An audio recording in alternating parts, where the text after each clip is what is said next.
bit more analysis now. I'm joined on the set by France 24's Kethevane Gorjestani. Kethevane, let's go back to that UN Security Council vote that's been postponed now, possibly to later today. So far, the U.S. has voted these ceasefire resolutions. Is there any indication that that could change?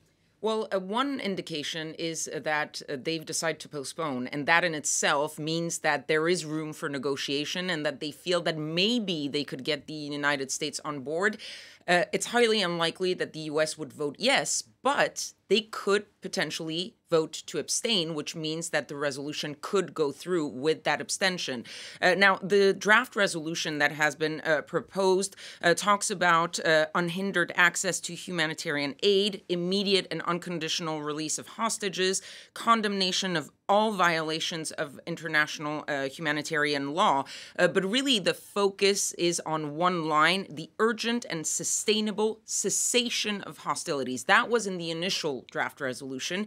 And cessation is really the key here for the United States.